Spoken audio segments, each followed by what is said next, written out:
57ರಲ್ಲಿ ಹುತಾತ್ಮರಾದಂತಹ ಚಟ್ಟು ಸಿಂಗ್ ರಜಪೂತ್ ಅವರ ಸಮಾಧಿಗೆ ಹೋಗಿದ್ವಿ. ಇತಿಹಾಸದ ಪುಟದಲ್ಲಿರ್ತಕ್ಕಂಥ ಮುಧೋಳದ ಹಲಗಲಿಯ ಬೇಡರು, ರಾಜಾ ಮಾಲೋಜಿರಾವ್ ಗೋರ್ಪಡೆ, ಮುಧೋಳದ ರಣ್ಣ, ಜಮಖಂಡಿಯ ಪಟವರ್ಧನ ಮಹಾರಾಜರು, ವಿಠಲ್ ರಾಮ್ಜಿ ಸಿಂಧೆ ಅಂತಕ್ಕಂಥ ಸ್ವಾತಂತ್ರ್ಯ ಹೋರಾಟಗಾರ, ವಿಶ್ವಗುರು ಬಸವಣ್ಣವರ ಸಮಾಧಿಗೆ ಹೋಗಿದ್ವಿ.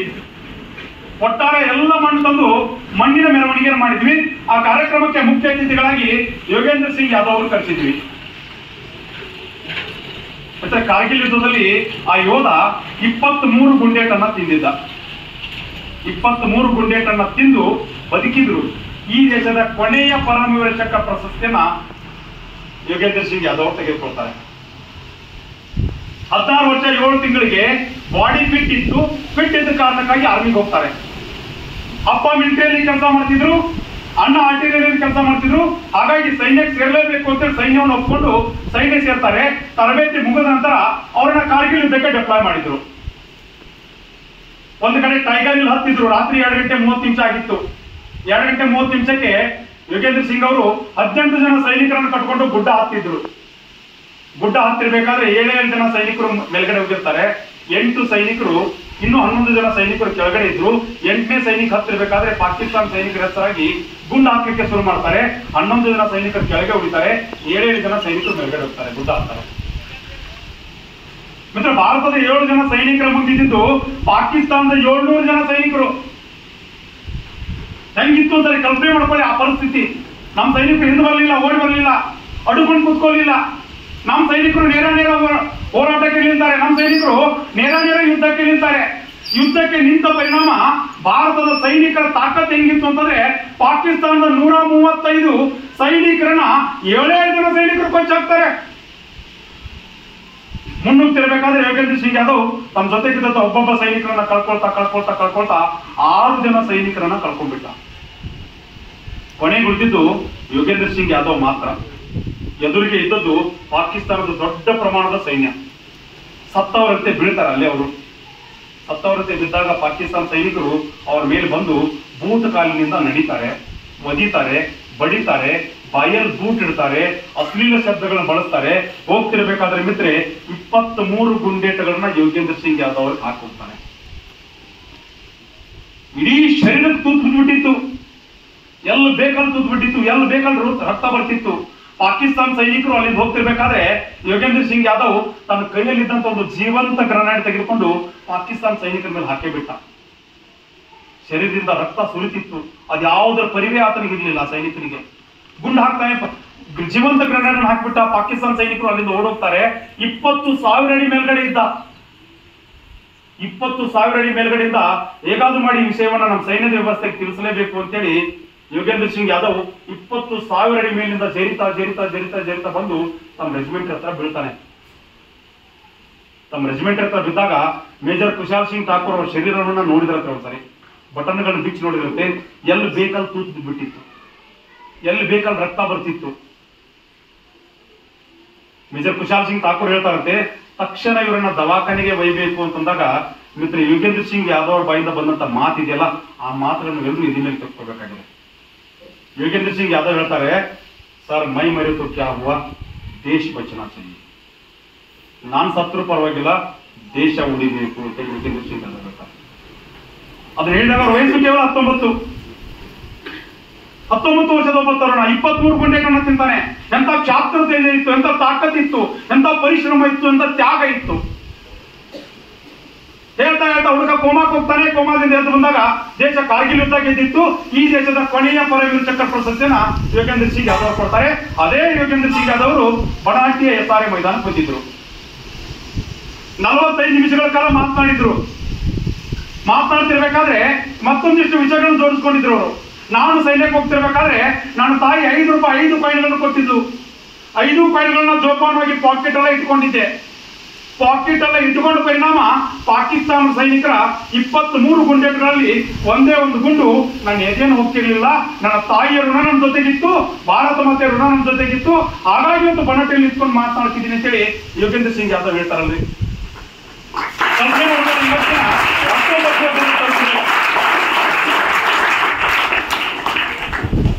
ಮಾಡ್ಕೊಂಡು ಇವತ್ತಿನ 19 ವರ್ಷದ ತರುಣ ತರುಣಿಯರು ನಮ್ಮಪ್ಪ ನನಗೆ ಬೇಕಾಗಿದ್ದ ಪ್ಯಾಂಟ್ ಕೊಡ್ತಿರ್ಲಿಲ್ಲ, ನಮ್ಮಪ್ಪ ನನಗೆ ಬೇಕಾಗಿದ್ದ ಜುಮ್ಕಿ ಕೊಡ್ತಿರ್ಲಿಲ್ಲ, ನಮ್ಮಪ್ಪ ನನಗೆ ಬೇಕಾಗಿದ್ದ ಕಾಲರ್ ಚೈನ್ ಕೊಡ್ತಿರ್ಲಿಲ್ಲ, ನಮ್ಮಪ್ಪ ನನಗೆ ಬೇಕಾಗಿದ್ದ ಬುಕ್ ಕೊಡ್ತಿರ್ಲಿಲ್ಲ ಅಂತೇಳಿ ಆತ್ಮಹತ್ಯೆ ಮಾಡ್ಕೊಳ್ಳುವಂತ ಎಷ್ಟೋ ಜನರನ್ನು ನೋಡಿದ್ದೀವಿ. ಮೊನ್ನೆ ಹುಡುಗ ಹಾವೇರಿ ಹುಡುಗ ಆತ್ಮಹತ್ಯೆ ಮಾಡ್ಕೊಂಡ. ಅಪ್ಪ ಬೈಕ್ ಕೊಡ್ತಿರ್ಲಿಲ್ಲ ಅನ್ನೋ ಒಂದೇ ಒಂದು ಕಾರಣಕ್ಕಾಗಿ. ಡಿಪ್ಲೊಮಾ ಫೈನಲ್ ಇಯರ್ ಓದ್ತಿದ್ದ. ಇದ್ರೆ ಮನೆ ಪರಿಸ್ಥಿತಿ ಹೆಂಗಾಗಿರ್ಬಾರ್ದು? ಬೈಕ್ ಕೊಡಿಸುವಂತ ವ್ಯವಸ್ಥೆ ಮನೆಯಲ್ಲಿಲ್ಲ. ಆ ಕಾರಣಕ್ಕಾಗಿ ಅಪ್ಪ ಬೈಕ್ ಕೊಡಿಸ್ಲಿಲ್ಲ, ಮಗ ಆತ್ಮಹತ್ಯೆ ಮಾಡ್ಕೊಂಡ್ಬಿಟ್ಟ. ಮಗ ಆತ್ಮಹತ್ಯೆ ಮಾಡ್ಕೊಂಡ್ಬಿಟ್ರು ಅಂತೇಳಿ ತಾಯಿ ಕೂಡ ಜಿಗುಪ್ಸಾಗಿ ರೈಲಿಗೆ ತಲೆ ಕೊಟ್ಟು ತಾನು ಸತ್ಬಿಟ್ಲಲ್ರಿ. ಮೊನ್ನೆ ಇರೋದಂತ ಘಟನೆ. ಈ ದೇಶದ ಒಬ್ಬ ಸೈನಿಕ 19ನೇ ವರ್ಷಕ್ಕೆ ಪರಮವೀರ ಚಕ್ರ ತೆಗೆದುಕೊಳ್ತಾನಲ್ಲ, ಆ ಕಥೆಗಳನ್ನು ಓದುವಂತ ಪ್ರಯತ್ನ ನಮ್ಮಿಂದ ಆಗ್ಬೇಕಲ್ಲ. ಈ ರೀತಿ ಸೈನಿಕರು ನಮ್ಮ ಸಲುವಾಗಿ ಬಲಿಯಾಗಿದ್ದಾರೆ. ಜಮಖಂಡಿ ತಾಲೂಕಿನ ಗದ್ದಾಳ ಗ್ರಾಮದ ದಿಲೀಪ್ ಪೋತರಾಜ್ ಅವರು ಕಾರ್ಗಿಲ್ ಯುದ್ಧದಲ್ಲಿ ಹುತಾತ್ಮ ಆಗ್ತಾರೆ. ಅವ್ರ ಮನೆಗೆ ಗಂಡನ ಸಮಾಧಿಯಿಂದ ನಮಗೆ ಮಣ್ಣು ಕೊಡ್ತಿದ್ದ ತಾಯಿ. ಹೊತ್ತು ಕಾರ್ಯಕ್ರಮಕ್ಕೆ ಹೋದಾಗ ಗಂಡನ ಸಮಾಧಿಯಿಂದ ಮಣ್ಣು ತೆಗೆದುಕೊಂಡು ನಮ್ಮ ಕೈಯಲ್ಲಿ ಕೊಡ್ತಿದ್ರು. ಕೈಯಲ್ಲಿ ಕೊಡ್ತಿರ್ಬೇಕಾದ್ರೆ ಒಂದ್ಸರಿ ಕುಸಿದು ಬಂದ್ಬಿಟ್ರು ತಾಯಿ. ಆ ತಾಯಿಯ ಮೇಲೆ ಹಚ್ಚಿದ್ವಿ. ಮೇಲೆ ಹಚ್ಚಿದಾಗ ನಮ್ಗೆ ಕಂಡಿದ್ದು ಸಾಕ್ಷಾತ್ ಭಾರತ್ ಮಾತೆ. ಯಾಕಂದ್ರೆ ಗಂಡನನ್ನ ರಾಷ್ಟ್ರಕ್ಕಾಗಿ ಅರ್ಪಣೆ ಮಾಡೋದಿದೆಯಲ್ಲ, ಅದು ತಾಕತ್ತಿನ ಕೆಲಸ. ತಾಯಿ ತನ್ನ ಗಂಡನನ್ನು ಅರ್ಪಣೆ ಮಾಡಿದ್ದು. ಮುಂದುವರೆದು ತಾಯಿ ಹೇಳ್ತಾಳೆ, ದಿಲೀಪ್ ಪೋತರಾಜ್ ಅವ್ರ ಹೆಂಡತಿ ಹೇಳ್ತಾಳೆ, ಸರ್ ನಾನು 2 ಮಗುವಿಗೆ ಜನ್ಮ ಕೊಟ್ಟಿದ್ದೆ, 3ನೇ ಮಗುವಿನ ಗರ್ಭಾವಸ್ಥೆಯಲ್ಲಿದ್ದೆ. 3ನೇ ಮಗುವಿನ ಗರ್ಭಾವಸ್ಥೆಯಲ್ಲಿದ್ದಾಗ ಸೈನ್ಯದಿಂದ ಒಂದು ಕರೆ ಬಂದ್ಬಿಟ್ಟು, ನಿಮ್ ಗಂಡ ದಿಲೀಪ್ ಅವ್ರು ಹೋಗ್ಬಿಟ್ರು ಅಂತೇಳಿ. ಮುಂದುವರೆದ ತಾಯಿ ಹೇಳ್ತಾಳಲ್ಲ, ಸರ್ ನನ್ನ ಗಂಡ ಹುತಾತ್ಮ ಆಗ್ತಿರ್ಬೇಕಾದ್ರೆ ಸುಮ್ನೆ ಹುತಾತ್ಮ ಆಗಿಲ್ಲ. 11 ಜನ ಪಾಕಿಸ್ತಾನಿ ಸೈನಿಕರನ್ನ ಯುದ್ಧ ಭೂಮಿಯಲ್ಲಿ ಕೊಚ್ಚಾಕಿ ಹುತಾತ್ಮರಾಗಿದ್ದಾರೆ ಸರ್. ಹುತಾತ್ಮನ ಹೆಂಡತಿ ಅರಿಸ್ಕೊಳ್ಳಿಕ್ಕೆ ನನಗೆ ಅಭಿಮಾನ ಇದೆ ಅಂತಕ್ಕಂಥ ಅಭಿಮಾನ ಮಾತಾಡ್ತಾರೆ.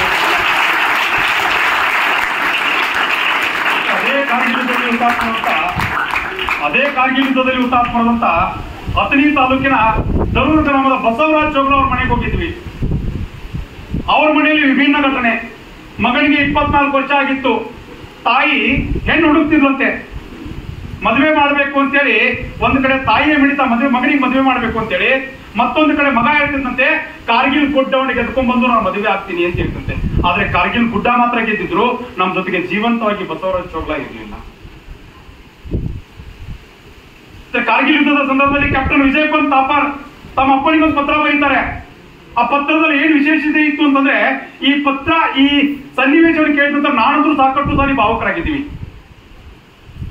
ಕ್ಯಾಪ್ಟನ್ ವಿಜಯ್ ಪಂತ್ ಥಾಪರ್ ತಮ್ಮ ಅಪ್ಪನಿಗೊಂದು ಪತ್ರ ಬರೀತಾರಂತೆ. ಅಪ್ಪ ಹೇಳ್ತಿದ್ರಂತೆ, ಪ್ರತಿ ಸಾರಿ ಅಪ್ಪ ಮಗನೇ ಏನಾದ್ರೂ ಸಾಹಸ ಮಾಡ್ಬೇಕು, ಸಾಧನೆ ಮಾಡ್ಬೇಕು, ಹಾಗೆ ಸಾಯಬಾರ್ದು ಅಂತೇಳಿ ಮಗನಿಗೆ ಪ್ರತಿ ಸಾರಿ ಬೆನ್ನು ತಟ್ಟಿ ಹೇಳ್ತಿದ್ರಂತೆ. ಅದೇ ಕೆಲಸವನ್ನು ಕ್ಯಾಪ್ಟನ್ ವಿಜಯ್ ಪಂತ್ ಥಾಪರ್ ಮಾಡ್ತಾರೆ. ಅಪ್ಪನಿಗೊಂದು ಪತ್ರ ಬರೀತಾರೆ, ಪ್ರೀತಿ ಅಪ್ಪಾಜಿ, ನಿಮ್ಮ ಮಗ ವಿಜಯ್ ಇವತ್ತು ಅಪರೂಪದ ಸಾಹಸ ಮಾಡಿಕೊಟ್ಟಿದ್ದಾನೆ, ಅಪರೂಪದ ಸಾಧನೆ ಮಾಡಿಕೊಟ್ಟಿದ್ದಾನೆ. ನಿಮ್ಮ ಶುಭ ಹಾರೈಕೆ ನನ್ನ ಜೊತೆಗಿರಬೇಕು ಅಂತೇಳಿ ಪತ್ರದಲ್ಲಿ ಬರ್ತಿದ್ರಂತೆ.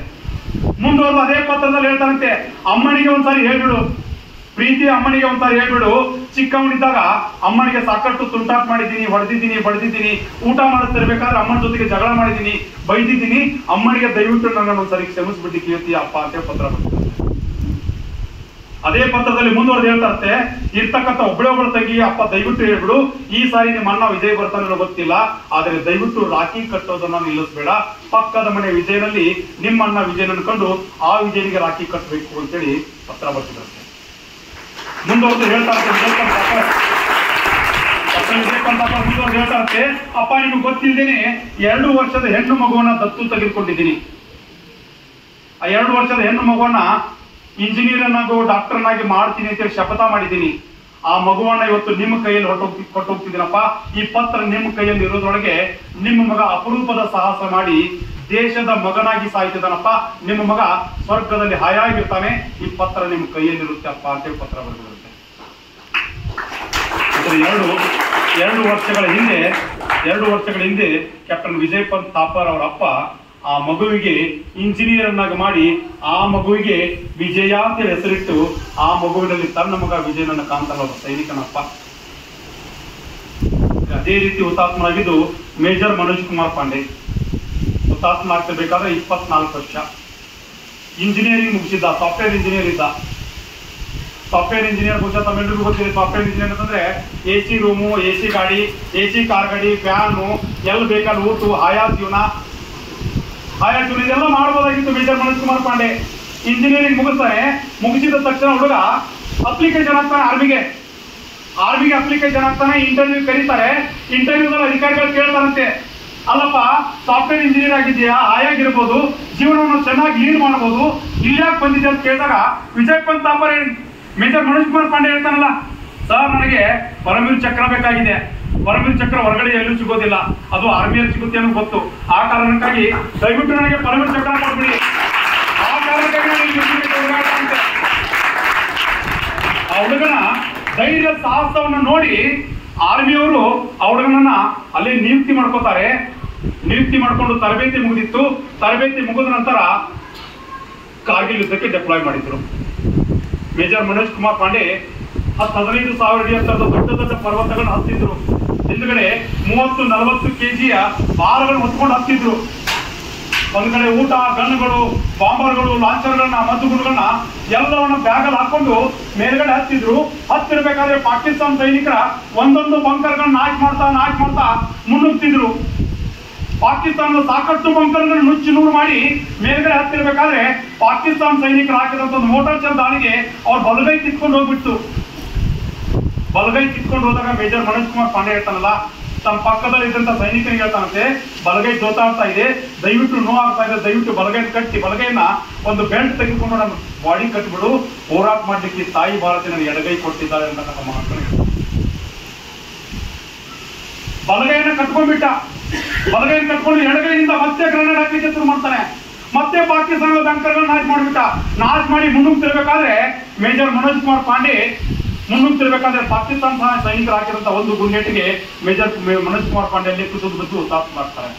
ಹುತಾತ್ಮರಾಗಿ ಅವ್ರ ದೇಹ ಮನೆ ಮುಂದೆ ಬಂದಿತ್ತು. ಮತ್ತೊಂದು ಕಡೆ ಅವರಿಗೆ ಪರಮವೀರ್ ಚಕ್ರ ಕೊಡ್ತಿರ್ಬೇಕಾದ್ರೆ ಪರಮವೀರ್ ಚಕ್ರ ಕೊಡ್ತಿದ್ರು. ಮೇಜರ್ ಮನೋಜ್ ಕುಮಾರ್ ಪಾಂಡೆ ಅವರಿಗೆ ಪರಮವೀರ್ ಚಕ್ರ ಕೊಡ್ತಿದ್ರು. ಆ ಹುಡುಗ ತನ್ನ ಡೈರಿಯಲ್ಲಿ 4 ಮಾತುಗಳು ಬರ್ಕೊಂಡಿದ್ದ. ಹೆಂಗಿತ್ತು ಆ ಮಾತುಗಳು ಅಂತಂದ್ರೆ, ನನ್ನ ರಕ್ತದ ತಾಕತ್ತನ್ನ ಒಂದು ಸಾರಿ ಪರಿಚಯ ಮಾಡೋ ಅವಕಾಶ ಸಿಕ್ಕರೆ, ನನ್ನ ರಕ್ತದ ತಾಕತ್ತನ್ನ ಒಂದ್ಸಾರಿ ಪರಿಚಯ ಮಾಡೋ ಅವಕಾಶ ಸಿಕ್ಕರೆ, ಯಮನೇ ಮುಂದುವರೆದು ನಿಂತಿದ್ರೆ ಯಮನನ್ನ ಪಕ್ಕಕ್ಕೆ ಸರಿಸಿ ನಮ್ಮ ದೇಶದ ತರುಣರಿಗೆ ನನ್ನ ರಕ್ತದ ತಾಕತ್ತನ್ನ ತೋರಿಸಿ ನಾನು ಸಾಯಿಸ್ತೀನಿ ಅಂತೇಳಿ ಮೇಜರ್ ಮನೋಜ್ ಕುಮಾರ್ ಪಾಂಡೆ ತನ್ನ ಡೈರಿಯಲ್ಲಿ ಬರ್ಕೊಂಡಿದ್ದಂತೆ. ಮರಣೋತ್ತರವಾಗಿ ಅವರಿಗೆ ಪರಮವೀರ್ ಚಕ್ರ ಪ್ರಶಸ್ತಿ ಕೊಡ್ತಾರೆ. ಪರಮವೀರ್ ಚಕ್ರ ಪ್ರಶಸ್ತಿ ಕೊಡ್ತಾರೆ. ಇವತ್ತಿಗೂ ಕೂಡ ಅವ್ರ ಮನೆಯಲ್ಲಿ ಆ ಮಗನ ಏನೊಂದು ಫೋಟೋ ಹಾಕಿದಾರಲ್ಲ, ಆ ಫೋಟೋಕ್ಕೆ ಅವ್ರ ಅಪ್ಪ ಹೇಳ್ತಾನೆ, ದಿನನಿತ್ಯ ನನ್ನ ಮಗನ ಫೋಟೋಕ್ಕೆ ಒಂದ್ಸಾರಿ ನಮಸ್ಕಾರ ಮಾಡ್ಬಿಡ್ತೀನಿ, ನನ್ನ ಜೀವನಕ್ಕೆ ನನ್ನ ಮಗನೇ ಹೀರೋ ಆಗ್ಬಿಟ್ಟ ಅಂತೇಳಿ ದಿನನಿತ್ಯ 2 ಕಣ್ಣೀರನ್ನು ಹಾಕಿ ದಿನನಿತ್ಯ ಮನೆಯಿಂದ ಹೊರಗೆ ಬರ್ತೀನಿ ಅಂತೇಳಿ ಮೇಜರ್ ಮನೋಜ್ ಕುಮಾರ್ ಪಾಂಡೆ ಅಪ್ಪ. ಈ ರೀತಿ ಸೈನಿಕರು ಹುತಾತ್ಮನಾಗಿದ್ದು ಒಂದು ಕಡೆ ಆಗ್ಬಿಟ್ರೆ, ಕಾರ್ಗಿಲ್ ಯುದ್ಧ ನಡೆದಾಗ ದೇಶಭಕ್ತಿಗೆ ಯಾವುದೇ ಕೊರತೆ ಇರಲಿಲ್ಲ 99ರ ಸಂದರ್ಭದಲ್ಲಿ. ಆದ್ರೆ ಮತ್ತೊಂದು ಕಡೆ ನಮ್ಮ ದೇಶದ ತರುಣಿಯರು ವಿಶ್ವಕಪ್ ಪಂದ್ಯಾವಳಿ ನೋಡ್ತಿದ್ರು ಮನೆಯಲ್ಲಿ ಕುತ್ಕೊಂಡು. ಅವತ್ತಿನ ಸಂದರ್ಭದಲ್ಲಿ ಯಾವಾಗ ತೆಂಡೂಲ್ಕರ್ 4 ಹೊಡಿತಿದ್ರು, ಯಾವಾಗ ಸೆಹ್ವಾಗ್ 6 ಹೊಡಿತಿದ್ರು, ಮನೆಯಲ್ಲಿ ಕುತ್ಕೊಂಡು ತರುಣರು ಚಪ್ಪಾಳೆ ಹಾಕ್ತಿದ್ರು. ಯಾವಾಗ ಭಾರತ ಸೆಮಿಫೈನಲ್ ಸೋತೋದಂತ ನಮ್ಮ ತರುಣರು ಆ ಟ್ಯೂನ್ ಅನ್ನ ಚೇಂಜ್ ಮಾಡಿ ಕಾರ್ಗಿಲ್ ಗುಡ್ಡದ ಕಡೆ ಟ್ಯೂನ್ ಶುರು ಮಾಡ್ತಾರೆ. 527 ಜನ ಯೋಧರು ಕಳ್ಕೊಳ್ತೀವಿ. ಮುಂಬೈಯಲ್ಲಿ ಒಂದು ಘಟನೆ ಆಗಿತ್ತು. 13 ವರ್ಷದ ಹುಡುಗಿ ಅಪರೂಪದ ಕೆಲಸ ಮಾಡ್ತಾಳೆ. ಕೇವಲ 13 ವರ್ಷದ ಹುಡುಗಿ. ಒಂದಿಷ್ಟು ತರುಣರು ಮನೆ ಹೋಗಿ ನಿಧಿ ಸಂಗ್ರಹ ಮಾಡ್ತಿದ್ರು. ನಿಧಿ ಸಂಗ್ರಹ ಮಾಡ್ತಿರ್ಬೇಕಾದ್ರೆ ಒಬ್ಬ ಅಪ್ಪ 1,000 ರೂಪಾಯಿ ಡಬ್ಬಿಯಲ್ಲಿ ಹಾಕ್ಬಿಟ್ರು.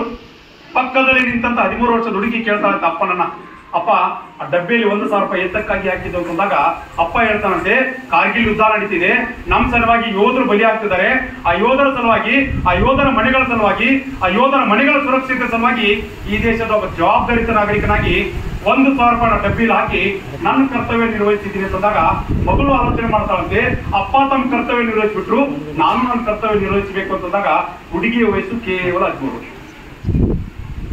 ದಿನನಿತ್ಯ ಮುಂಬೈ ಟ್ರೈನ್ನಲ್ಲಿ ಸ್ಕೂಲ್ಗೆ ಹೋಗ್ತಿದ್ಲು. ಮುಂಬೈ ಟ್ರೈನ್ನಲ್ಲಿ ಸ್ಕೂಲ್ ಹೋಗ್ತಿರ್ಬೇಕಾದ್ರೆ 100 ದೇಶಭಕ್ತಿ ಹಾಡುಗಳನ್ನ ಕಂಠಪಾಠ ಮಾಡ್ತಾಳೆ.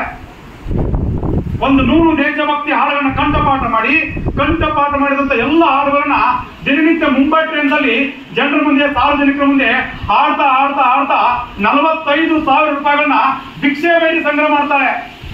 ಸಂಗ್ರಹ ಮಾಡಿದಂತ 45,000 ರೂಪಾಯಿಗಳನ್ನ ಹುತಾತ್ಮ ನಿಧಿಗೆ ಸಮರ್ಪಣೆ ಮಾಡಿ ಒಂದು ಜೈ ಹೇಳ್ತಾರಲ್ರಿ.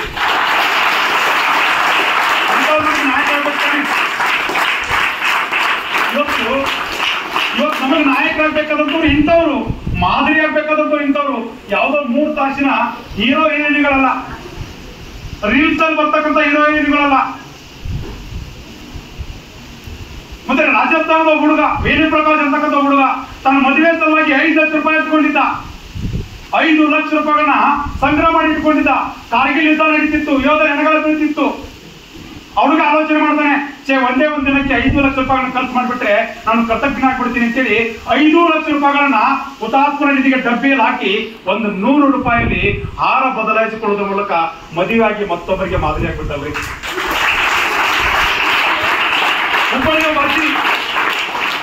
ಒಬ್ಬನಿಗೊಬ್ಬ ಅಜ್ಜಿ ದಿನನಿತ್ಯ ರಸ್ತೆಯಲ್ಲಿ ಕುತ್ಕೊಂಡು ಭಿಕ್ಷೆ ಬೇಡ್ತಿದ್ಲು. ದಿನನಿತ್ಯ ರಸ್ತೆಯಲ್ಲಿ ಕುತ್ಕೊಂಡು ಭಿಕ್ಷೆ ಬೇಡುವಂತ ಅಜ್ಜಿ ಹುತಾತ್ಮ ನಿಧಿಗೆ ಸಲುವಾಗಿ ಹುಡುಗರು ಒಂದಿಷ್ಟು ದುಡ್ಡು ಸಂಗ್ರಹ ಮಾಡ್ಲಿಕ್ಕೆ ಬಂದಾಗ ಅಜ್ಜಿ ಹೇಳ್ತಾಳೆ, ಭಿಕ್ಷೆ ಬೇಡುವಂತ ಅಜ್ಜಿ ತಾನು ಭಿಕ್ಷೆ ಬೇಡಿ ತಂದಂತ 2 ಇಡೀ ಕಾಯಿನ್ಗಳನ್ನ ಡಬ್ಬಿಯಲ್ಲಿ ಹಾಕಿ ನಾನು ಕೃತಾರ್ಥನಾಗ್ಬಿಟ್ಟೆ, ದಯವಿಟ್ಟು ದುಡ್ಡನ್ನು ನನ್ನ ಸೈನ್ಯಕ್ಕೆ ಕಳಿಸ್ಬಿಟ್ಟೆ ಭಿಕ್ಷೆ ಬಿಡುವ ಅಜ್ಜಿ ಹೇಳ್ತಾರೆ. ಮುಂಬೈ ಮತ್ತು ದೆಹಲಿ ರೆಡ್ ಲೈಟ್ ಏರಿಯಾದಲ್ಲಿ ಇದ್ದಂತ ತಾಯಂದ್ರು ಮತ್ತೊಬ್ಬರ ಜೊತೆಗೆ ತಮ್ಮ ದೇಹವನ್ನು ಮಾರ್ಕೊಂಡು ಬದುಕುವಂತ ತಾಯಂದ್ರು, ಮತ್ತೊಬ್ಬರ ಜೊತೆಗೆ ತಮ್ಮ ದೇಹವನ್ನು ಮಾರ್ಕೊಂಡು ಬಂದು ಅದೇ ದುಡ್ಡಿನಿಂದ ಜೀವನ ನಡೆಸ್ತಕ್ಕಂಥ ತಾಯಂದ್ರು, ದೆಹಲಿ ಮತ್ತು ಮುಂಬೈ ರೆಡ್ ಲೈಟ್ ಏರಿಯಾದಲ್ಲಿದ್ದಂತ ತಾಯಂದ್ರು ದೇಶದ ಜೊತೆಗೆ ನಿಂತಾರೆ. ಯಾರನ್ನ ಕಂಡ್ರೆ ಸಮಾಜ ನಿಕೃಷ್ಟು ಅಂತ ಗುರುತಿಸ್ತಿತ್ತಲ್ಲ ಅಂತ ತಾಯಂದ್ರು ಒಂದು ಹೆಜ್ಜೆ ಮುಂದೆ ಬರ್ತಾರೆ, ನಾವು ಕೂಡ ದೇಶದ ಜೊತೆ ನಿಲ್ತೀವಿ ಅಂತ ಹೇಳಿದ್ರು. ಒಂದು ದಿನ ಮತ್ತೊಬ್ಬರ ಜೊತೆಗೆ ಮಲಗಿ ಆ ಬಂದಂತ ದುಡ್ಡನ್ನ ಸಂಗ್ರಹ ಮಾಡಿ 30,000 ರೂಪಾಯಿಗಳನ್ನ ಹುತಾತ್ಮ ನಿಧಿಗೆ ಸಮರ್ಪಣೆ ಮಾಡಿ ನಾವು ಕೂಡ ದೇಶದ ಜೊತೆಗೆ ನಿಲ್ತೀವಿ ಅಂತ ತಾಯಂದ್ರೆ ನಿಂತಿರೋದ್ರಿ. ವೃದ್ಧಾಶ್ರಮದಲ್ಲಿದ್ದಂತ ಹಿರಿಯರು ಒಂದು ದಿನ ಉಪವಾಸ ಮಾಡ್ತಾರೆ. ವೃದ್ಧಾಶ್ರಮದಲ್ಲಿದ್ದಂತ ಹಿರಿಯರು ಒಂದು ದಿನ ಸಂಪೂರ್ಣ ಉಪವಾಸ ಮಾಡಿಬಿಟ್ರು, ನೀರು ಬಿಟ್ಟು ಮತ್ತೇನು ಕುಡಿಯಿಲ್ಲ ನನ್ನ ಸೈನಿಕರ ಸಲುವಾಗಿ. ಆ ಒಂದು ದಿನ ಉಳಿದಿದ್ದು 1700 ರೂಪಾಯಿ. 1700 ರೂಪಾಯಿಗಳನ್ನ ಹುತಾತ್ಮ ನಿಧಿಗೆ ಸಮರ್ಪಣೆ ಮಾಡಿ ಅಲ್ಲೇ ಕೂತ್ಕೊಂಡು ದೊಡ್ಡದಾದ ಕೃತಜ್ಞತೆಯನ್ನ ವೃದ್ಧಾಶ್ರಮದಲ್ಲಿದ್ದಂತ ಕಾರ್ಗಿಲ್ ಯುದ್ಧದ ಸಂದರ್ಭದಲ್ಲಿ ಮೇಜರ್ ವಿವೇಕ್ ಗುಪ್ತಾ ಹುತಾತ್ಮರಾಗಿದ್ರು. ಆ ಸೈನಿಕನ ಕುರಿತು ಮಾತನಾಡಲೇಬೇಕಾದ್ರೆ ಆ ಸೈನಿಕನ ಜೀವನ ಹೆಂಗಿತ್ತು ಅಂತಂದ್ರೆ, ಮೇಜರ್ ವಿವೇಕ್ ಗುಪ್ತಾ ಒಂದು ಕಡೆ ತೋಲಲಿಂಗ್ ಪರ್ವತವನ್ನು ಹತ್ತಿದ್ರು. ಅವ್ರ ಜೊತೆಗೆ ಯಶವಂತ್ ಸಿಂಗ್ ತೋಮರ್ ಇದ್ರು.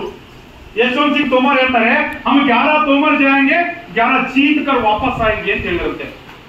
11 ಜನ ತೋಮರ್ಗಳು ಬರ್ತೀವಿ, 11 ಜನ ತೋಮರ್ಗಳು ಗುಡ್ಡವನ್ನು ಗೆಲ್ತೀವಿ, ನಾಳೆ ಅಲ್ಲಿ ತ್ರಿವರ್ಣದಿಂದ ನೆಡೋದಿದೆ, ರಾಷ್ಟ್ರಗೀತೆ ಆಡೋದಿದೆ ಅಂತ ಹೇಳಿ ಡೆಪ್ಲಾಯ್ ಬಿಟ್ರು.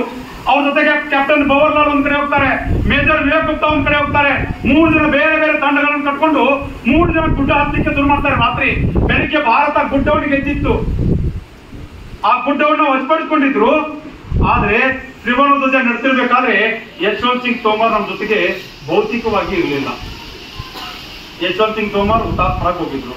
ಮೇಜರ್ ವಿವೇಕ್ ಗುಪ್ತಾ ಹುತಾತ್ಮರಾಗಿದ್ರು. ಮೇಜರ್ ವಿವೇಕ್ ಗುಪ್ತಾ ಅವ್ರ ಜೀವನ ಹೆಂಗಿತ್ತು ಅಂತಂದ್ರೆ, ಮೊದಲಿಗೆ ಅವರು ಸೈನ್ಯಕ್ಕೆ ಸೇರಿದ ನಂತರ ಅವರನ್ನು ಎಲ್ಲಿ ಸೈನಿಕರಿಗೆ ಬೂಟ್ ಕೊಡ್ತಾರೋ, ಎಲ್ಲಿ ಸೈನಿಕರಿಗೆ ಶಾಕ್ಸ್ ಗಳನ್ನ ಕೊಡ್ತಾರೋ, ಎಲ್ಲಿ ಸೈನಿಕರಿಗೆ ಬಟ್ಟೆಗಳನ್ನ ಕೊಡ್ತಾರೋ ಅಲ್ಲಿ ಡೆಪ್ಲಾಯ್ ಮಾಡಿದ್ರು. ಹುಡುಗ ಹೇಳ್ತಾನಂತೆ, ಸೈನಿಕರಿಗೆ ಬಟ್ಟೆಗಳನ್ನ ಬೂಟ್ಗಳನ್ನ ಕೊಡ್ಲಿಕ್ಕೆ ನಾನು ಸೈನ್ಯ ಸೇರಿಲ್ಲ, AK-47 ಹಿಡ್ಕೊಂಡು ವೈರಿಗಳ ರುಂಡುಗಳನ್ನ ಚೆಂಡಾಡ್ಲಿಕ್ಕೆ ನಾನು ಸೈನ್ಯ ಸೇರಿದ್ದೀನಿ, ದಯವಿಟ್ಟು ನನ್ನನ್ನು ಕಾರ್ಗಿಲ್ ಯುದ್ಧಕ್ಕೆ ಡೆಪ್ಲಾಯ್ ಮಾಡಿ ಅಂತೇಳಿ ಹುಡುಗ ತನ್ನನ್ನು ತಾನು ಪತ್ರ ಬರ್ಕೊಂಡು ಕಾರ್ಗಿಲ್ ಯುದ್ಧಕ್ಕೆ ಡೆಪ್ಲಾಯ್ ಆಗಿದ್ದ. ಮೇಜರ್ ವಿವೇಕ್ ಗುಪ್ತಾ ಅವತ್ತು ಹುತಾತ್ಮರಾಗ್ತಾರೆ. ಹುತಾತ್ಮರಾಗಿ ದೇಹ ದವಾಖಾನೆ ಮುಂದೆ ಬಂದಿತ್ತು.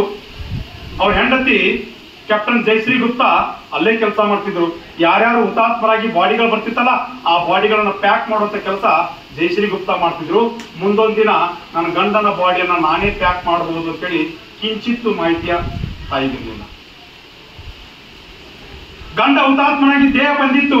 ಗಂಡನ ದೇಹವನ್ನು ಪ್ಯಾಕ್ ಮಾಡ್ತಾಳೆ, ಸ್ವತಃ ಹೆಂಡತಿಯೇ ಪ್ಯಾಕ್ ಮಾಡ್ತಾಳೆ, ತ್ರಿವರ್ಣ ಧ್ವಜ ಸುತ್ತಾಳೆ.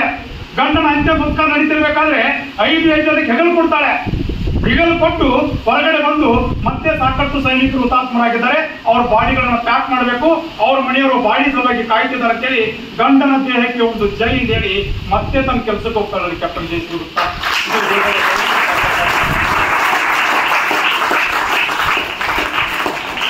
ಇನ್ನೊಬ್ಬ ಸೈನಿಕ ಹೆಂಗಿತ್ತು ಪರಿಸ್ಥಿತಿ ಅಂತಂದ್ರೆ, ಇನ್ನೊಬ್ಬ ಸೈನಿಕ ಹುತಾತ್ಮನಾಗಿದ್ದ. ಹೆಂಗಿತ್ತು ಅಂತಂದ್ರೆ, ಬಹುಶಃ ನಾವೆಲ್ಲರೂ ಶೇರ್ ಶಾ ಫಿಲ್ಮ್ ನೋಡಿರ್ಬೋದು. ಕ್ಯಾಪ್ಟನ್ ವಿಕ್ರಮ್ ಬಾತ್ರಾ ಅವ್ರ ಫಿಲ್ಮ್ ಅದು. BSc ಮುಗಿಸಿದ್ರು. BSc ಮುಗಿಸಿ ಸೈನ್ಯಕ್ಕೆ ಸೇರ್ತಾರೆ. ಸೈನ್ಯಕ್ಕೆ ಸೇರಿದ್ರು, ತರಬೇತಿ ಮುಗಿದಿತ್ತು. ಪಿಕ್ 5140 ದೊಡ್ಡ ಗುಡ್ಡೆ ಗೆಲ್ಲಬೇಕಾಗಿತ್ತು. ದೊಡ್ಡ ಗುಡ್ಡೆ ಗೆಲ್ಲುವಂತ ಟಾಸ್ಕ್ ಅನ್ನು ಅವ್ರು ಕೊಟ್ಟಿದ್ರು. ಹುಡುಗ ಹಿಂದೆ ಸರಿ ಇಲ್ಲ. ಪಾಕಿಸ್ತಾನ ಸೈನಿಕರ ಜೊತೆಗೆ ಕಾದಾಡ್ತಾ ಯುದ್ಧ ಭೂಮಿಯಲ್ಲಿ ಪಿಕ್ 5140 ಗೆಲ್ತಾರೆ. ದೊಡ್ಡದಾದಂತ ಗುಡ್ಡ ಗೆದ್ಬಿಟ್ರು. ಗೆದ್ದಾಗ ಪಾಕಿಸ್ತಾನ ಸೈನಿಕರವ್ರು ಗೆಲ್ತಿದ್ರಂತೆ, ಶೇರ್ ಶಾ ಹಿಂದ್ಗಡೆ ಹೋಗ್ಬಿಡು. ಪಾಕಿಸ್ತಾನ ಸೈನಿಕ ಕೇವಲ 50 ಅಡಿಯಿಂದ ಹೇಳ್ತಿದ್ದಂತೆ. ಆವಾಗ ಕ್ಯಾಪ್ಟನ್ ವಿಕ್ರಮ್ ಮಾತ್ರ ಹೇಳ್ತಿದ್ರಲ್ಲ, ನಿನ್ನನ್ನು ಕೊಲ್ಲಲಿಕ್ಕೆ ಇಲ್ಲಿ ನಾವು ಬಂದಿದ್ದು, ನಿಮ್ ರುಂಡುಗಳನ್ನು ಚೆಂಡಾಡ್ಲಿಕ್ಕೆ ನಾನು ಬಂದಿದ್ದೀನಿ, ಹಿಂದೆ ಹೋಗುವ ಪ್ರಶ್ನೆ ತಂದಾಗ ಒಬ್ಬ ಪಾಕಿಸ್ತಾನ ಸೈನಿಕ ಹೇಳ್ತಾನೆ, ನಿಮ್ ದೇಶದಲ್ಲಿದ್ದಂತ ಮಾಧುರಿ ದೀಕ್ಷಿತನನ್ನ ನಮಗ್ ಕೊಟ್ಬಿಟ್ರೆ ಕಾಶ್ಮೀರ ನಾವು ಬಿಟ್ಟು ಹೋಗ್ತೀವಿ ಅಂತೇಳಿ ಪಾಕಿಸ್ತಾನ ಸೈನಿಕ ಹೇಳಿದಾಗ ಮಿತ್ರರೆ ತಡ್ಕೊಳ್ಲಿಕ್ಕೆ ಆಗ್ಲಿಲ್ಲ ಕ್ಯಾಪ್ಟನ್ ವಿಕ್ರಮ್ ಬಾತ್ರಾನಿಗೆ. ಮಾಧುರಿ ದೀಕ್ಷಿತ್ ಬೇಕಾ ಕೇಳ್ತಾನಂತೆ ನಮ್ಮ ಸೈನಿಕ, ಕೈಯಲ್ಲಿ AK-47 ಹಿಡ್ಕೊಂಡು ಮಾಧುರಿ ದೀಕ್ಷಿತ್ ಬೇಕಾ ಅಂತ ಹೇಳಿ ಮುನ್ನುಗ್ತಾ ತಗೋ ಮಾಧುರಿ ದೀಕ್ಷಿತ್ ಅಂತ ಹೇಳಿ ನಿಂತಂತ ಎಲ್ಲ ಪಾಕಿಸ್ತಾನ ಸೈನಿಕರನ್ನ ನುಚ್ಚು ನೂರು ಮಾಡಿಬಿಡ್ತಾನಂತೆ. ಇದು ಸೈನಿಕರ ತಾಕತ್ತು. ಪಿಕ್ 5140 ಗೆಲ್ತಾರೆ. ಗೆದ್ದ ನಂತರ ಸೈನ್ಯ ಹೇಳುತ್ತೆ, ಸಾಕಷ್ಟು ಹೋರಾಟ ಮಾಡಿದ್ದೀರಿ, ಸಾಕಷ್ಟು ಶ್ರಮ ಹಾಕಿದ್ದೀರಿ, ದಯವಿಟ್ಟು ವಿಶ್ರಾಂತಿ ತೆಗೆದುಕೊಳ್ಳಿ ಅಂತಂದಾಗ ಕ್ಯಾಪ್ಟನ್ ವಿಕ್ರಮ್ ಬಾತ್ರಾ ಹೇಳ್ತಾರಲ್ಲ, ಎ ದಿಲ್ ಮಾಂಗೆ ಮೋರ್ ಅಂತ ಹೇಳ್ತಾರಂತೆ. ಈ ಹೃದಯಕ್ಕೆ ಇನ್ನಷ್ಟು ಗುಡ್ಡುಗಳು ಬೇಕಾಗಿವೆ, ವೈರಿಗಳ ರುಂಡುಗಳು ಬೇಕಾಗಿವೆ, ನಾನು ವಿಶ್ರಾಂತಿ ತೆಗೆದುಕೊಳ್ಳೋದಿಲ್ಲ ಅಂತೇಳಿ ಮತ್ತೆ ಸೈನ್ಯಕ್ಕೆ ಸೇರ್ಕೊಂಡು ಮತ್ತೆ ಕೆಲಸ ಶುರು ಮಾಡ್ತಾನೆ. ಪಿಕ್ 4575 ಗೆಲ್ತಿರ್ಬೇಕಾದ್ರೆ ಕ್ಯಾಪ್ಟನ್ ವಿಕ್ರಮ್ ಬಾತ್ರಾ ಅವರು ಹುತಾತ್ಮರಾಗ್ತಾರೆ. ಒಬ್ಬ ಸೈನಿಕನ ಹೋರಾಟ ಹಿಂಗಿತ್ತು ಅಂತಂದ್ರೆ ನಮ್ ಜೀವನ ಹೆಂಗಿರಬೇಕು ಇವತ್ತು ನಾವು ಆಲೋಚನೆ ಮಾಡಬಹುದಲ್ಲ? ಇವತ್ತು ನಾವೆಲ್ಲರೂ ಸೇರಿ ಆಲೋಚನೆ ಮಾಡಬಹುದಲ್ಲ? 1947ರಲ್ಲಿ ದೇಶಕ್ಕೆ ಸ್ವಾತಂತ್ರ್ಯವನ್ನು ಬ್ರಿಟಿಷರು ಕೊಟ್ಟೋಗ್ಬಿಟ್ರ ಬಿಟ್ಟೋಗ್ಬಿಟ್ರ? ಕೊಟ್ಟೋಗಿದಾರ ಅಥವಾ ಬಿಟ್ಟೋಗಿದಾರ ಬ್ರಿಟಿಷರು? ಬಿಟ್ಟೋಗ್ಬಿಟ್ರು. ಬಹಳ ಜನ ಹೇಳ್ತಾರೆ ಕೊಟ್ಟೋಗ್ಬಿಟ್ರು ಬಿಟ್ಟೋಗ್ಬಿಟ್ರು. 78 ವರ್ಷ ಆಯ್ತು, ಸ್ವಾತಂತ್ರ್ಯ ಪಡ್ಕೊಂಡು 78 ವರ್ಷ ಆಯ್ತು, ಇನ್ನೂ ಕೂಡ ನಮಗೆ ಸ್ಪಷ್ಟತೆನೇ ಇಲ್ಲ. ಬ್ರಿಟಿಷರು ಹೋಗ್ತಿರ್ಬೇಕಾದ್ರೆ ಸ್ವಾತಂತ್ರ್ಯ ಕೊಟ್ಟು ಹೋಗ್ಬಿಟ್ರ ಬಿಟ್ಟೋಗ್ಬಿಟ್ರ? ಅದೇ ಸ್ಪಷ್ಟತೆ ಇಲ್ಲ. ಮಿತ್ರ, ನಾನು ಓದಿದಂತ ಇತಿಹಾಸದ ಪುಟಗಳು, ರಕ್ತ ರಂಜಿತವಾದಂತ ಇತಿಹಾಸದ ಪುಟಗಳು, ಪ್ರತಿ ಇತಿಹಾಸದ ಪುಟದಲ್ಲಿಯೂ ರಕ್ತ ಹತ್ಬಿಟ್ಟಿದೆ. ಪ್ರತಿ ಇತಿಹಾಸದ ಪುಟಕ್ಕೂ ರಕ್ತ ಹಾಕ್ಬಿಟ್ಟಿದೆ. ನಾನು ಓದಿದಂತ ಇತಿಹಾಸದ ಪುಟಗಳಲ್ಲಿ ಬ್ರಿಟಿಷರು ಹೋಗ್ತಿರ್ಬೇಕಾದ್ರೆ ಸ್ವಾತಂತ್ರ್ಯ ಕೊಟ್ಟು ಹೋಗಿಲ್ಲ, ಬಿಟ್ಟು ಹೋಗಿಲ್ಲ, ವರ್ಧಿಸಿಕೊಂಡಿದ್ದೀವಿ. ಸ್ವಾತಂತ್ರ್ಯವನ್ನು ವರ್ಧಿಸಿಕೊಂಡಿದ್ದೀವಿ.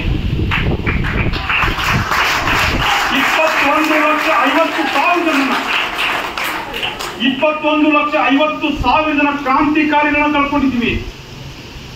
7 ವರ್ಷದ ಫತೇಹ್ ಸಿಂಗ್, 9 ವರ್ಷದ ಜೋರಾವರ್ ಸಿಂಗ್, 12 ವರ್ಷದ ಹರೀಶ್ ಕುಮಾರ್, 12 ವರ್ಷದ ಬಾಜಿರಾವತ್, 12 ವರ್ಷದ ಸುಕುಮಾರ್, 12 ವರ್ಷದ ಹರೀಶ್ ಕುಮಾರ್, 12 ವರ್ಷದ ಶಿರೀಶ್ ಕುಮಾರ್ ಮೆಹ್ತಾ, 12 ವರ್ಷದ ಶಶಿಧರ್ ಕುಮಾರ್ ಕೇತ್ಕರ್, 12 ವರ್ಷದ ಧನ್ಸುಖ್ ಶಾ, 12 ವರ್ಷದ ಘನಶ್ಯಾಮ್ ಶಾ, 12 ವರ್ಷದ ಲಾಲ್ದಾಸ್, 13 ವರ್ಷದ ಹುಬ್ಬಳ್ಳಿ ನಾರಾಯಣ ಮಾದೇವಡೋಳಿ.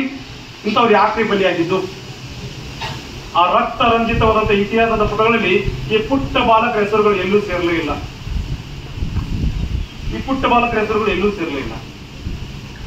ಮಿತ್ರ, ಇವತ್ತು ಒಬ್ಬ ಮಹಾನ್ ಕ್ರಾಂತಿಕಾರಿಯ ಜನ್ಮದಿನ ನಾವು ಮರೆತೋಗ್ಬಿಟ್ಟಿದ್ದೀವಿ, ಮರೆಯುವಂತ ಒಂದು ಕೆಟ್ಟ ರೋಗ ಭಗವಂತ ನಮ್ಮೆಲ್ಲರಿಗೂ ಕಟ್ಬಿಟ್ಟಿದ್ದಾನೆ. ಅದು BP-ನೂ ಅಲ್ಲ, ಶುಗರ್ ಅಲ್ಲ. ಯಾರು ದೇಶಕ್ಕಾಗಿ ಕೆಲಸ ಮಾಡಿದ್ದಾರೆ, ಯಾರು ದೇಶಕ್ಕಾಗಿ ಮಡಿದಿದ್ದಾರೆ, ಯಾರು ದೇಶಕ್ಕಾಗಿ ಬಲಿಯಾಗಿದ್ದಾರೆ ಅಂತವ್ರನ್ನ ಬೇಗನೆ ಮರೆಯುವಂತ ಒಂದು ಕೆಟ್ಟ ರೋಗ ಭಗವಂತ ನಮ್ಮೆಲ್ಲರಿಗೂ ಕೊಟ್ಬಿಟ್ಟಿದ್ದಾನೆ. ಆ ರೋಗದಿಂದ ಹೊರಗೆ ಬಂದಾಗ ಮಾತ್ರ ಮಿತ್ರ ನಾವು ಅಪರೂಪದ ಸಾಧನೆ ಮಾಡ್ಲಿಕ್ಕೆ ಸಾಧ್ಯ ಇದೆ. ಅದೇ ರೋಗದಲ್ಲಿ ಕುತ್ಕೊಂಡ್ಬಿಟ್ರೆ ನಮ್ಮ ಜೀವನ ಏನೂ ಆಗೋದಿಲ್ಲ. ಇವತ್ತು ಅಪರೂಪದ ಕ್ರಾಂತಿಕಾರಿ ರಾಷ್ಟ್ರದ ಹಿತಕ್ಕಾಗಿ ಬಲಿಯಾಗ್ಬಿಟ್ರು. ಇವತ್ತು ಅವ್ರ ಜನ್ಮದಿನ. 30ನೇ ವರ್ಷಕ್ಕೆ ಹುತಾತ್ಮರಾಗ್ತಾರೆ. ಮಂಗಲ್ ಪಾಂಡೆ. 1857ರ ಸಂದರ್ಭದಲ್ಲಿ ಬ್ರಿಟಿಷರು ನಮ್ಮದೇ ಮದ್ದುಗುಂಡುಗಳಿತ್ತು, ಅಲ್ಲೇ ಕೆಲಸ ಮಾಡ್ತಿದ್ರು ಮಂಗಲ್ ಪಾಂಡೆ. ಬ್ರಿಟಿಷರು ಆ ಮದ್ದುಗುಂಡುಗಳಿಗೆ ಹಂದಿಯ ಮೌತುಗಳನ್ನ ಮತ್ತು ದರದ ಮೌತುಗಳನ್ನ ಹಾಕ್ತಾರೆ. ಅದನ್ನ ವಿರೋಧಿಸ್ತಾರೆ ಮಂಗಲ್ ಪಾಂಡೆ. ಇಡೀ ದೇಶದ ತುಂಬ ಮೇ 30ನೇ ತಾರೀಕು ವ್ಯವಸ್ಥಿತವಾಗಿ ಹೋರಾಟ ಆಗ್ಬೇಕಾಗಿತ್ತು. ಆದ್ರೆ ಹುಡುಗರಿಗೆ ತಡ್ಕೊಳ್ಳಿಕ್ಕೆ ಆಗ್ಲಿಲ್ಲ. ಮಾರ್ಚ್ 29ನೇ ತಾರೀಕು 1857ಕ್ಕೆ ಆ ಹುಡುಗ ಹೋರಾಟ ಆರಂಭ ಮಾಡಿಬಿಟ್ಟ. 3 ಜನ ಬ್ರಿಟಿಷ್ ಅಧಿಕಾರಿಗಳನ್ನ ಕೊಂದು ಹಾಕ್ತಾನೆ. ಯೂಸರನ್ನ ಕೊಲ್ತಾನೆ, ಬಾಗ್ರನ್ನ ಕೊಲ್ತಾನೆ, ವಿಲ್ಲರನ್ನ ಕೊಲ್ತಾನೆ. 3 ಜನ ಬ್ರಿಟಿಷ್ ಅಧಿಕಾರಿಗಳನ್ನ ಕೊಂದು ಹಾಕ್ಬಿಟ್ಟ. ಕೊಂದು ಹಾಕಿದ ನಂತರ ಮಂಗಲ್ ಪಾಂಡೆನ ಬಂಧಿಸ್ತಾರೆ. ಬಂಧಿಸಿ ಬ್ರಿಟಿಷರು ತಮ್ಮ ನ್ಯಾಯಾಲಯದ ಮುಂದೆ ನಿಲ್ಲಿಸ್ತಾರೆ. ಏಪ್ರಿಲ್ 18ನೇ ತಾರೀಕು ಆತನಿಗೆ ಗಲ್ಲು ಶಿಕ್ಷೆ ಕೊಟ್ಟರು. ಇಡೀ ದೇಶದ ತುಂಬಾ ದಂಗೆ ಹೇಳಬಹುದು ಅಂತಕ್ಕಂಥ ಕಾರಣಕ್ಕಾಗಿ ಏಪ್ರಿಲ್ 8ನೇ ತಾರೀಕು ಆ ಹುಡುಗನನ್ನ ಗಲ್ಲಿಗೇರಿಸ್ತಾರೆ. ಗಲ್ಲಿಗೇರಿಸ್ತಿರ್ಬೇಕಾದ್ರೆ ಮಂಗಲ್ ಪಾಂಡೆ ಹೇಳಿದಂತ ಮಾತಿತ್ತಲ್ಲ, 1857ರ ಸಂಗ್ರಾಮದ ಮೊದಲ ಆಹುತಿ ನಾನು ಹಾಕ್ತಿದ್ದೀನಿ. ಮಂಗಲ್ ಪಾಂಡೆ ಹೇಳಿದಂತ ಮಾತು 1857ರ ಸಂಗ್ರಾಮದ ಮೊದಲ ಆಹುತಿ ನಾನು ಹಾಕ್ತಿದ್ದೀನಿ. ಇನ್ ಯಾರ್ಯಾರು ರಾಷ್ಟ್ರಕ್ಕಾಗಿ ಹುತಾತ್ಮರಾಗಿ ಮೇಲ್ಗಡೆ ಸ್ವರ್ಗದಲ್ಲಿ ಬರ್ತಾರಲ್ಲ ಅವರೆಲ್ಲರಿಗೂ ಸ್ವರ್ಗದ ಬಾಗಿಲು ತೆಗಿಲಿಕ್ಕೆ ಭಗವಂತ ನನಗೆ ಅವಕಾಶ ಕೊಟ್ಟಿದ್ದಾನೆ. ನಾನು ಗಲ್ಲಿಗೆ ಏರ್ತೀನಿ ಅಂತೇಳಿ ನಗನಗ್ತಾ ಮಂಗಲ್ ಪಾಂಡೆ ಗಲ್ಲಿಗೆ ಏರ್ತಾನಲ್ರಿ. ಇವತ್ತು ಆ ಮಂಗಲ್ ಪಾಂಡೆ ಜನ್ಮ ಅಂತವ್ರನ್ನ ಸ್ಮರಣೆ ಮಾಡಿಕೊಳ್ಳೋದ್ರ ಮೂಲಕ ಅಪರೂಪದ ರಾಷ್ಟ್ರ ಭಕ್ತರು ನಾವು ಆಗ್ಬೇಕಾಗಿದೆ. ತಮ್ಮಲ್ಲಿ ಒಂದಿಷ್ಟು ಕಿಚ್ಚನ್ನು ಹಚ್ಚಲೇಬೇಕು ಅಂತೇಳಿ ಕಳೆದ 10 ವರ್ಷಗಳಿಂದ ಯುವ ಬ್ರಿಗೇಡ್ ಕೆಲಸ ಮಾಡ್ತಾ ಇದೆ. ಕೇವಲ ಯುವ ಬ್ರಿಗೇಡ್ ಅವ್ರು ಹೇಳಿದಂತೆ ಕೇವಲ ವೇದಿಕೆ ಕಾರ್ಯಕ್ರಮ ಮಾತ್ರ ಅಲ್ಲ, ಹತ್ರ 500 ಕಲ್ಯಾಣಿಗಳನ್ನ ಸ್ವಚ್ಛ ಮಾಡಿದ್ದಾರೆ ಯುವ ಬ್ರಿಗೇಡ್ ಅವರು. ಅದಕ್ಕೆ ನಾವು ಕೂಡ ಸಾಥ್ ಕೊಟ್ಟಿದ್ದೀವಿ. ಬಸ್ ಸ್ಟ್ಯಾಂಡ್ಗಳಿಗೆ ಸುಣ್ಣ ಬಣ್ಣ ಬರೆದಿದ್ದಾರೆ. ಯಾರ್ಯಾರಿಗೆ ಬುಕ್ಸ್ಗಳು ಬೇಕೋ ಬುಕ್ಸ್ಗಳನ್ನು ಕೊಟ್ಟಿದ್ದಾರೆ. ಯಾರ್ಯಾರಿಗೆ ಶಿಕ್ಷಣ ಬೇಕೋ ಶಿಕ್ಷಣ ಕೊಟ್ಟಿದ್ದಾರೆ. ಅಂತ ಅಪರೂಪದ ಕೆಲಸವನ್ನ ಕಳೆದ 10 ವರ್ಷದಿಂದ ರಾಜ್ಯದಲ್ಲಿ ಯುವ ಬ್ರಿಗೇಡ್ ಮಾಡ್ತಾ ಇದೆ. ಇವತ್ತು ಅದೇ ಯುವ ಬ್ರಿಗೇಡ್ ಮುಟ್ಟಿದರೆ ತಟ್ಟಿ ಬಿಡ್ತೀವಿ. ಅದು ನಮ್ಮ ಸೈನಿಕರ ತಾಕತ್ತು. 47ರಲ್ಲಿ ತಟ್ಟಿ ಹೊರಗೆ ಹಾಕ್ಬಿಟ್ಟಿವಿ. ಪಾಕಿಸ್ತಾನವನ್ನು ಹೆಂಗ್ ಹೊಡೆದು ಬಿಟ್ಟಿವಿ ಅಂತಂದ್ರೆ ಉಸ್ನಾಯಿ ಹೊಡೆದೋ ರೀತಿ ಹೊಡೆದ್ಬಿಟ್ಟು ನಮ್ಮ ಸೈನಿಕರು. ಯಾವ ರೀತಿ ಉಸ್ನಾಯಿ ಹೊಡಿತಾರಲ್ಲ ಕಲ್ಲುವುದು, ಅದೇ ರೀತಿ ಹೊಡೆದಿದ್ದು 47-48ರಲ್ಲಿ. 65ರಲ್ಲಿ ಲಾಲ್ ಬಹದ್ದೂರ್ ಶಾಸ್ತ್ರಿ ಅವರು ಹೊಡೆದಾಕಿರು. ಅದೇ ರೀತಿ 1971ರಲ್ಲಿ ಇಂದಿರಾ ಗಾಂಧಿ ಅವರು ಹೊಡೆದಾಕ್ತಾರೆ. 1984ರಲ್ಲಿ ಸಿಯಾಚಿನ್ ವಿಮೋಚನೆಗೆ ನಡೆದಂತ ಹೋರಾಟದಲ್ಲಿ ನಮ್ಮ ಸೈನಿಕರು ಹೊಡೆದಾಕಿರು. 1999ರಲ್ಲಿ ನಮ್ಮ ಸೈನಿಕರು ಮತ್ತೆ ಪಾಕಿಸ್ತಾನವನ್ನು ಹುಚ್ಚನಾಗಿ ಹೊಡೆದೋ ರೀತಿ ಹೊಡೆದಾಕ್ಬಿಟ್ರಲ್ಲ, ಆ ಕಾರಣಕ್ಕಾಗಿನೇ ಮುಟ್ಟಿದರೆ ತಟ್ಟಿ ಬಿಡ್ತೀವಿ. ನಮ್ಮ ಸೈನಿಕರನ್ನ ಏನಾದ್ರು ಮುಟ್ಟಿಬಿಟ್ರೆ ಸುಮ್ಮನೆ ಕುಂದ್ರವರಲ್ಲ, ಅಷ್ಟೇ ಬಿಡ್ತೀವಿ. ಇದು ಇವತ್ತಿನ ಕಾರ್ಯಕ್ರಮ.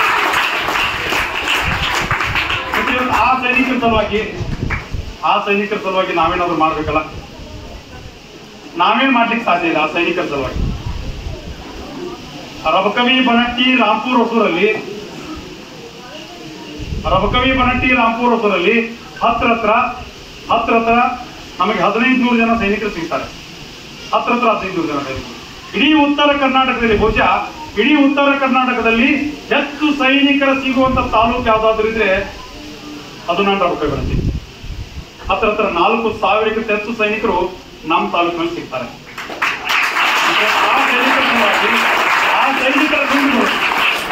ಆ ಸೈನಿಕರ ರುಂಡುಗಳು ಗಟ್ಟಿಯಾಗಿ ಉಳಿಬೇಕಾಗಿದ್ರೆ ಒಂದು ಬದಲಾವಣೆಯನ್ನು ನಮ್ಮ ಮನೆಯಲ್ಲಿ ನಾವು ತಂದ್ಕೋಬಹುದಾ? ಒಂದು ಬದಲಾವಣೆ. ಬರುವ ರಾಖಿ ಹಬ್ಬದ ದಿನ ರಾಖಿ ಹಬ್ಬ ಬರುತ್ತೆ. ನಾವೆಲ್ಲರೂ ಮಾರ್ಕೆಟ್ಗೆ ಹೋಗಿ ರಾಖಿ ತರುತ್ತಾನೆ. ತರ್ತಿರ್ತಾನೆ ರಾಖಿ ತಂದು ಕಟ್ಟಿ ಏನ್ ಮಾಡ್ತೀವಿ? ಕಟ್ತಿರ್ಬೇಕಾದ್ರೆ ಏನ್ ಹೇಳ್ತೀವಿ? ನಮ್ಮ ತಮ್ಮ ನನ್ನನ್ನು ಕಾಯಬೇಕು, ನಮ್ಮ ಅಣ್ಣ ನನ್ನನ್ನು ಕಾಯಬೇಕು, ನಮ್ಮ ತಂದೆ ತಾಯಿನ ಕಾಯಬೇಕು, ನಮ್ಮ ಮನೆ ಕಾಯಬೇಕು ಅಂತೇಳಿ ರಾಖಿ ಕಟ್ಟಿರ್ತೀವಿ. ಸಾಯಂಕಾಲ ರಾಖಿ ಅವ್ರ ಕೈಯನ್ನು ಹೇಳುದಿಲ್ಲ. ಯಾಕಂದ್ರೆ ನೀವು ತಂದಿದ್ದು ರಾಖಿ ಚೀನಾ ರಾಖಿಗಳು ತಂದು ಕಟ್ಟಿ ಡುಪ್ಲಿಕೇಟ್ ರಾಖಿಗಳು ತಂದು ನಮ್ಮ ಸಹೋದರ ಕೈಯಲ್ಲಿ ಕಟ್ಬಿಡ್ತೀವಿ. ಆ ಡುಪ್ಲಿಕೇಟ್ ರಾಖಿಗಳ ದುಡ್ಡು ಚೀನಾಕ್ಕೆ ಹೋಗುತ್ತೆ, ಅದೇ ದುಡ್ಡು ನೇರವಾಗಿ ಪಾಕಿಸ್ತಾನಕ್ಕೆ ಹೋಗುತ್ತೆ. ಅದೇ ದುಡ್ಡಿನಿಂದ AK-47ಗಳನ್ನ, ಗ್ರೆನೇಡ್ಗಳನ್ನ, ಮಿಸೈಲ್ಗಳನ್ನ, ಬಾಂಬರ್ಗಳನ್ನ, ಲಾಂಚರ್ಗಳನ್ನ ತೆಗೆದುಕೊಂಡು ನಮ್ಮದಲ್ಲದ ಸಹೋದರ ಇವತ್ತು -30 ಡಿಗ್ರಿಯಲ್ಲಿ ಕೆಲಸ ಮಾಡ್ತಿದ್ದಾರಲ್ಲ, ಆ ಸೈನಿಕರ ರುಂಡುಗಳು ಹೋಗ್ತಾ ಇರೋದು ನಮ್ಮದೇ ಪಾಕೆಟ್ ದುಡ್ಡಿಂದಾನೆ. ಇದು ಬದಲಾಗಬೇಕು ತಾನೆ. ಇವತ್ತು ನನ್ನ ಕೈಯಲ್ಲಿ ಇರ್ತಕ್ಕಂಥ ರಾಖಿ ಭಾರತದ್ದು. ನಾವೆಲ್ಲರೂ ನೇಕಾರ ನಾಡಿನಲ್ಲಿದ್ದೀವಿ. ಹೆಚ್ಚು ನೇಕಾರಿಕೆ ಜನಾಂಗವಿರ್ತಕ್ಕಂಥ ನಾಡಿನಲ್ಲಿ ನಾವಿದ್ದೀವಿ. ನನ್ನ ಮನೆಯಲ್ಲಿ ಇದ್ದಂತ ನೂಲಿಗೆ ಒಂದು ಸಂಸ್ಕಾರ ಕೊಟ್ಬಿಟ್ರೆ ಒಂದು ರಾಖಿ ಆಗುತ್ತೆ. ಈ ವರ್ಷ ಯಾವುದೇ ಕಾರಣಕ್ಕೂ ಮಾರ್ಕೆಟ್ ಹೋಗಿ ರಾಖಿ ತರೋದಿಲ್ಲ. ನನ್ನ ಮನೆಯಲ್ಲಿ ಬಿದ್ದಂತ ನೂಲಿಗೆ ಸಂಸ್ಕಾರ ಕೊಟ್ಟು ಅದನ್ನೇ ರಾಖಿ ತಯಾರು ಮಾಡಿ ಅದೇ ರಾಖಿಯನ್ನು ನಮ್ಮ ಸಹೋದರ ಕಟ್ಬಿಟ್ರೆ ಇವತ್ತಿನ ಕಾರ್ಯಕ್ರಮ ಸಾರ್ಥಕ ಆಗುತ್ತೆ. ಈ ಕೆಲಸ ಆಗ್ಬೋದಾ?